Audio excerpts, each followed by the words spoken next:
ataupun prinsip ekonomi Islam. Cumanya sebagai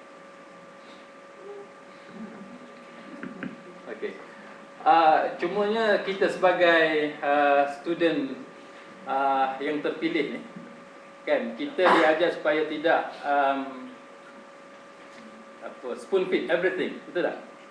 Okey. So bila saya sebut, bila dua panelis sebut, kita kena ambil benda tu sebagai raw material dan kita kena proses berdasarkan kebijaksanaan yang kita ada. Yang pertamanya, kalau ini kita bercakap tentang bila kita buat research. Okey, tadi ahli panel tadi saudara Azman kan, saudara Hafiz tadi, kan, so, buat perbandingan tentang Korea Utara dengan Korea Selatan, kan? Hafiz? Okey, Hafiz. Korea Utara dengan Korea Selatan. Itu kajian yang dibuat oleh pihak yang tertentu. Itu apa yang dia claim, finding dia. Baik. Kita sebagai satu orang yang seperti ini, kita juga perlu melihat bagaimana kehebatan China muncul sebagai kawasan ekonomi. Adakah faktor dia menganuti ideologi tertentu, komunisme, sosialisme, kapitalisme, ataupun sebab apa? Ini satu contoh bagaimana kita nak menjadi satu orang yang berfikiran kritis bila kita melihat sesuatu isu yang ada di hadapan kita. Maka sesuatu finding itu mungkin benar, mungkin separuh benar, dan mungkin tidak benar. Okey. Tapi saya tidak mengatakan apa yang Hafiz sebut itu salah, bukan? Cuma apa yang saya cuba nak bagi tahu ialah apabila sesuatu point diberikan kepada kita, argument diberikan kepada kita, kita kena analisa, kita kena buat beberapa penelitian tertentu dengan kai ukur yang perlu diambil kira. Baik. Saya nak bagi satu lagi contoh. UK ni sebuah negara apa? Kristian ke, sekular ke, negara apa sebenarnya?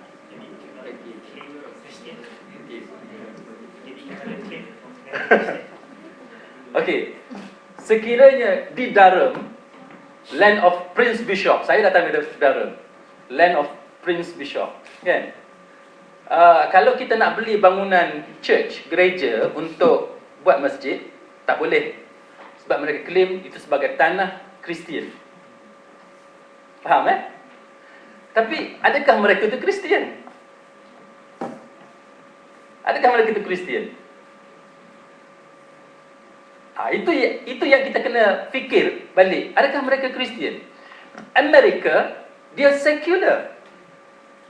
Tapi Amerika lebih Kristian daripada UK. Setuju tak? Itu kena fikir tu. Ada yang kena setuju je, kan? Sebab itu, bila kita bercakap tentang fatwa, tentang sembelihan, ni kita masuk sikit benda lain. Tentang sembelihan, kenapa bila pergi ke Amerika, fuqaha lebih senang untuk menerima Kristian Amerika sebagai ahli kitab berbanding dengan Kristian UK sebagai ahli kitab? Faham tak apa yang saya cuba nak bagi tahu? Maknanya kulit itu lain, dalam itu lain. Apa yang mereka claim itu lain, hakikinya lain. Faham, Baik. Maka apa yang saya diamanahkan untuk bercakap tentang prinsip ekonomi ini, sebenarnya saya ada beberapa benda yang saya agak tak setuju dengan apa yang Hafiz sebut tadi. Terus terang saya sebut. Contohnya berkenaan dengan tidak adanya pemilikan syarikat dan sebagainya. Saya tak tahu apa yang Hafiz cuba maksudkan. Mungkin dia boleh terangkan kembali. Kerana dalam pengetahuan saya dan apa yang saya faham daripada apa yang dia cakap, dalam Islam kita ada musyarakah, kita ada apa yang disebut sebagai, selain ada musyarakah, kita ada mudharabah. Jadi itu adalah contoh bagaimana adanya company, adanya partnership dan sebagainya. Jadi saya mungkin saudara Hafiz boleh huraikan apa yang dia maksudkan. Kemudian kalau kita bercakap tentang apa yang disebut tentang law of inheritance, undang-undang pusaka, adakah kita nak menyatakan bahawa amalan golongan tertentu, sama ada dia betul-betul kapitalis ataupun bukan pure kapitalis, yang membuat pilihan untuk memberikan sebahagian besar harta kepada anak sulung, itu boleh dianggap sebagai adil dalam ekonomi?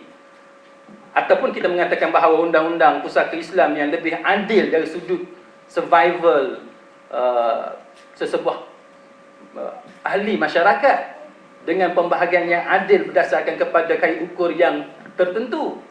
Jadi itu kita boleh bincang. Cumanya untuk meringkaskan masa sebab kita dah terlajar.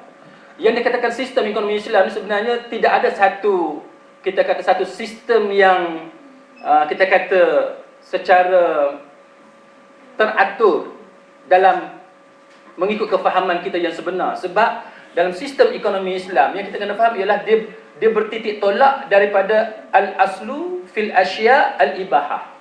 Asal satu benda tu halal, harus, kecuali ada dalil yang datang mengharamkan benda tu. Maknanya sistem ekonomi ni macam mana cara dia terpulang selagi tidak bertentangan dengan dalil yang jelas daripada Al-Quran dan Sunnah. Kita nak kata sama ada dia itu kapitalisme, kita nak kata dia sosialisme, kita nak kata dia dinegarakan, ataupun negara tidak boleh campur tangan, tidak boleh interfere, ataupun with some limitations, itu terpulang melihat kepada case by case.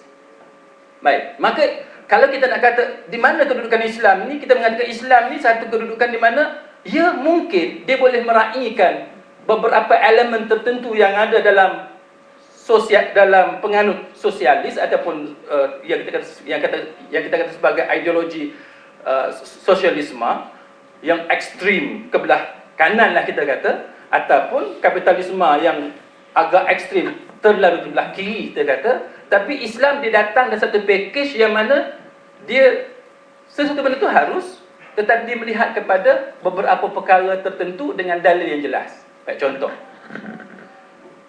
yang kita faham sosialisme ni apa dia? Harta yang dinegarakan. Boleh Harta yang dinegarakan. Saya cuba cari istilah yang mudah. Baik. Ada kawan saya dia buat jokes. Dia kata, sebab apa Malaysia lawan dengan China, Malaysia selalu kalah. Adalah budak-budak nakal ni kan. Dia kata sebab Malaysia, walaupun kita ada hadiah banyak, bagi tanahnya, bagi keretanya apa semua, tapi China kalau dia kalah, dia kena pancung. Dia nak cerita bahawa sukan pun dia negarakan juga. Dia nak cerita macam tu. Baik. Jadi dalam Islam ni, ya ada benda yang kita boleh negarakan, tapi kita kena tengok apa benda yang kita nak negarakan. Tak boleh benda yang private property yang setiap orang patut dapat, orang yang kerja kuat tiba-tiba dapat sama rata dengan orang lain dan sebagainya itu, maka yang tu kita akan lihat satu persatu. Jadi kita nak kata bahawa adakah Islam menentang sosialisme, kita nak kena tengok bagaimana kamu mendefinisikan golongan sosialis itu. Begitu juga kalau kita nak kata adakah Islam menentang kapitalisme, maka kita tengok presentation daripada dua panelis kita, apa yang dia maksudkan dengan kapitalis dan ideologi kapitalisme ini. Jadi kalau begitu cara dia, maka kita boleh mengatakan bahawa Islam ni dia datang satu package yang mana dia boleh terima semua benda, tapi dia ada beberapa limitasi tertentu. Baik, contoh, sebab kita akan tanya, ustaz kalau cakap itu senang lah, kan? Semua benda boleh, asalkan tak bertentangan. Tapi yang kita nak tahu apa dia contoh. Baik, saudara-saudara muslimat sekalian, Syekh Yusuf Al-Qaradawi dia mengatakan bahawa sistem ekonomi Islam sama sebagaimana sistem ekonomi yang lain, kecuali dia ada beberapa ciri yang tertentu. Baik, contoh, kalau kita tengok kalau Jujuri umpamanya dia mengatakan bahawa sistem ekonomi Islam ni berasaskan kepada yang pertamanya tauhid dan akhlak. Kan? Bila kita bercakap tentang tauhid dan akhlak, kita akan bercakap tentang moral economy. Kenapa sekarang ahli ekonomi bercakap dalam conference tentang moral economy? Baik. Dia akan datang pula cerita-cerita yang lain, apa yang disebut oleh Hafiz ke oleh Hazman tadi, bagaimana tentang masalah Islam apa ni tidak membenarkan company. Dia macam itulah lebih kurang kan. Saya pun tak exact word yang disebut. Baik. Apa yang saya faham dan pengalaman saya sebagai peguam, Islam bukan tidak membenarkan company. Islam malah membenarkan company dengan apa yang saya sebut tadi, dengan pelbagai kontrak. Sama ada musyarakah, mudharabah, kita tengoklah apa dia partnership dan sebagainya. Tetapi isu yang ditimbulkan ialah kerana ada beberapa amalan yang bertentangan dengan Islam.